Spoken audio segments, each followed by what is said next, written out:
Alors au mois de mai, nous aurons 4 séances intitulées Visage du cinéma américain contemporain. C'est 4, en fait 5 réalisateurs, puisqu'il y a la fratrie des frères Cohen qui feront l'actualité à ce moment-là, puisqu'ils seront présidents du Festival de Cannes. Nous commencerons le cycle avec Paul Haggis, qui est peut-être le moins connu des 5, mais qui a un long parcours. Paul Haggis est d'origine canadienne. Quand il était adolescent, il a vu Blow Up d'Antonioni et il a voulu devenir photographe de mode. C'était le Swinging London. Il est parti à Londres, ça n'a pas marché. Et donc il est revenu au Canada faire des études de cinéma et de théâtre et en fait il a fini par écrire des feuilletons télé. Il est parti à Hollywood sur base d'une certaine notoriété dans ses feuilletons, mais ça ne le satisfaisait pas pleinement et donc assez tard, passé 50 ans, il a fini par devenir le scénariste de Clint Eastwood pour des films qui ont été largement primés, dont Million Dollar Baby et le diptyque sur Iwo Jima.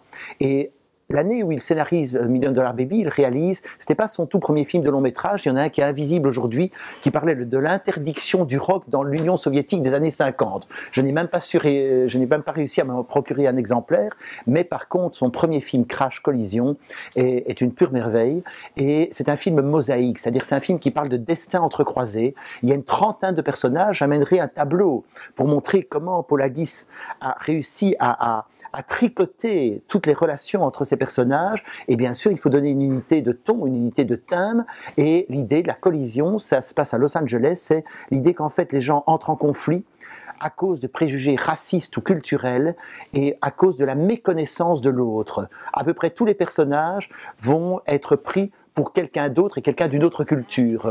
Un Persan est pris pour quelqu'un d'Arabie Saoudite, une Mexicaine est prise pour quelqu'un de la Jamaïque. Et donc tous ces préjugés, tout ça, vont fournir une série de conflits que Paul Haggis va traiter en dessinant ce type de film mosaïque qu'on peut comparer un petit peu à ce que Robert Altman faisait dans les 70.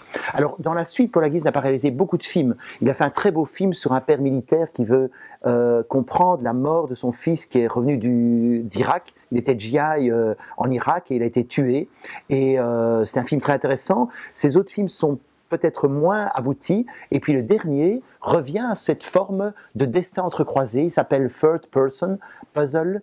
Et ce sont donc des films narrativement très complexes. Et je m'attacherai particulièrement à Crash Collision, son premier véritable long métrage, parce que on y trouve à la fois la patte d'un scénariste hors pair et en même temps un travail sur le montage, sur la manière dont on peut rendre fluide un récit qui est éparpillé entre énormément de personnages. Voilà, donc c'est Paul Haggis en première séance au mois de mai.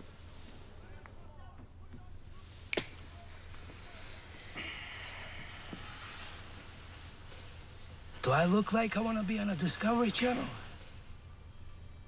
No. Then get the fuck out of my shop. La deuxième séance du cycle Visage cinéma américain contemporain sera consacrée aux frères Cohen, et là c'est un tout gros morceau parce qu'ils ont une filmographie impressionnante. Ils ont commencé très très jeunes à tourner même des films en Super 8 dans leur petite ville près de Minnesota, dans le Middle West, petite ville qui était à majorité habitée par la communauté juive. Ils en ont d'ailleurs fait un film assez tardif, A Serious Man, qui est peut-être pas le plus connu des frères, mais qui parle de cette enfance pendant la guerre du Vietnam dans cette communauté, et c'est un film qu'on peut rapprocher d'une certaine manière des Woody Allen aussi. Et d'ailleurs, les frères Cohen ont une vision du monde qui est assez alénienne. Une vision du monde, j'ai appelé ça le drôle de désespoir des frères Cohen. J'ai donné un cours sur Woody Allen que j'appelais Woody Allen le pessimiste gay. The rabbi is busy. He didn't look busy. He's thinking. Il y a une sorte de nihilisme au creux de tous les films des frères Cohen, et en même temps de l'humour, du second degré, et peut-être une réflexion sur, puisque nous ne pourrons pas trouver finalement quel est le sens de notre vie, eh bien peut-être faut-il profiter des plaisirs que cette vie nous offre et qui sera très courte. Alors les frères Cohen, ils ont aussi été un peu les instigateurs d'un mouvement très important du début des années 90. Mi-80, ils font Blood Simple, 100% en français, et c'est ce qu'on appelle un film néo-noir, c'est-à-dire un film qui renoue avec ce grand courant du film policier des années 40-50, mais bien sûr à une sauce plus moderne. Les frères Cohen sont très référentiels dans leur cinéma, ils ont un second degré souvent très décalé, un humour noir, parfois des explosions de violence que ne se serait jamais permis un réalisateur des années 40 ou 50, et Blood Simple sera un des films que j'analyserai.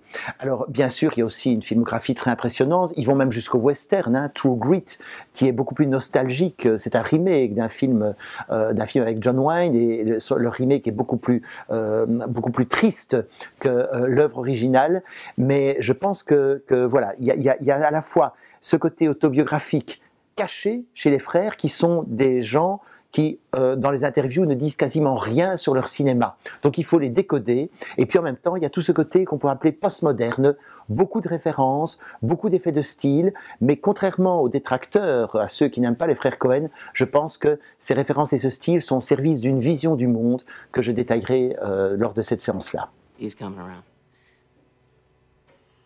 Can you talk, sir? These men have to talk to you. Are you awake? La troisième séance de Visage du cinéma américain contemporain traitera de Gus Van Sant. C'est un cinéaste qui habite dans la région de Portland, Oregon. Donc il s'est défini un peu un territoire de cinéma, même si tous ses films, loin de là, n'ont pas été tournés sur place. Et je pense que c'est une manière de dire: j'ai un pied à Hollywood, mais je veux aussi m'en distancier. Gus Van Sant, c'est vraiment l'exemple du cinéaste américain qui peut aussi bien travailler dans la marge, où il a débuté avec Mala Noche, un film à tout petit budget qu'il a tourné en indépendant. Et il peut donc prendre ses distances par rapport à Hollywood, et en même temps, il a accepté aussi de faire des grosses productions, Finding Forrester, Good Will Hunting, et le remake de Psychose, qu'il a fait selon sa propre volonté et pas celle des studios, en reprenant plan par plan le film d'Hitchcock, quasiment, mais en ajoutant quelques petits effets de second degré, et aussi en faisant le film en couleur. Mais le studio voulait qu'il modernise le film d'Hitchcock, et ça, ce n'était pas du tout son objectif, parce qu'il voulait sortir en quelque sorte le film du musée pour montrer à quel point ce film pouvait encore passer pour expérimental. Et c'est bien dans le cinéma presque expérimental que Gus Van Sant va donner le meilleur. Et un de ses thèmes de prédilection, c'est de traiter de la jeunesse sans repères parentaux, sans repères sociétaux. Ça donne des films, par exemple, comme Elephant tout court, où deux jeunes vont massacrer des collègues, des camarades de leur école. C'est inspiré de la tuerie de Columbine, qui a aussi inspiré à Michael Moore Bowling for Columbine. Et Gus Van Sant ne juge pas, mais il montre différents aspects qui pourraient peut-être être une grille d'interprétation, sans tirer de conclusion lui-même. Il laisse totale liberté au spectateur. Un autre film très important sur la jeunesse, et c'est l'affiche du cycle, c'est Paranoid Park. Paranoid Park, c'est vraiment un film qui joue l'éclatement schizoïde d'un jeune qui a été, un peu contre lui, complice d'un acte terrible. Et il refoule ce acte, et le film nous est présenté comme une sorte de paysage mental de ce garçon qui va à la fin accepter ce qu'il a fait. Il n'y aura pas de punition, il n'y aura pas de jugement moral, mais il y aura une sorte de reconstruction de la personnalité d'un jeune. Et c'est dans cette veine-là, je pense que Gus Van Sant est le meilleur. Plus aussi, bien sûr, quelques films où il est très engagé, comme Milk, où il a, en pleine période où on contestait les droits de la communauté gay en Californie, il a fait le film sur le premier homme politicien américain à avoir osé avouer publiquement son homosexualité. C'était Harvey Milk, et à San Francisco, il est joué magnifiquement par Sean Penn. Et là, nous avons plusieurs facettes donc d'un cinéaste très complexe qui joue sur, je dirais un peu selon la formule de Scorsese, un film pour le système, un film pour moi. Mais même les films pour le système sont faits avec beaucoup de nuances et de complexité.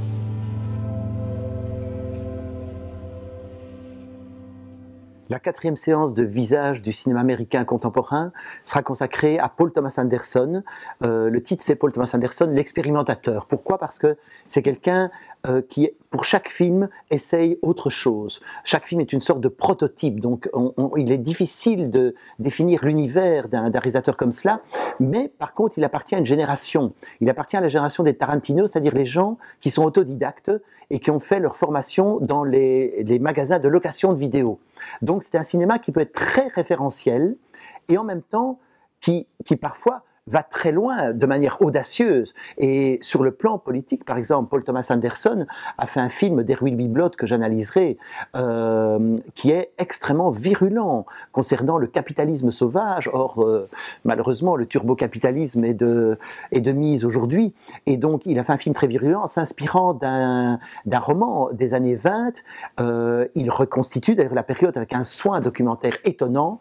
Et c'est probablement le film américain le plus sarcastique sur la manière dont le capitalisme peut détruire un individu et sa famille, ou sa prétendue famille. Je n'en dis pas plus sur le film, mais le film parle aussi du fanatisme religieux, aussi un thème qui est profondément ancré dans la société américaine. Alors, ce n'est pas la seule facette de Paul Thomas Anderson. Il a commencé sa carrière notamment avec un film qui parlait de l'industrie du porno dans la San Fernando Valley. Il est originaire de Californie, de la banlieue de Los Angeles. Il a également fait un très beau film mosaïque qui s'appelle Magnolia, que je décoderai parce que parfois, dans un panoramique filé, on a un renseignement important. Il y a une sorte de décodage du film qui est assez difficile à effectuer à la première vision.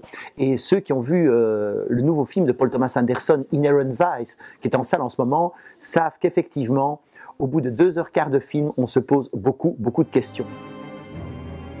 What is that, Jimmy? What is that? I'm asking you that.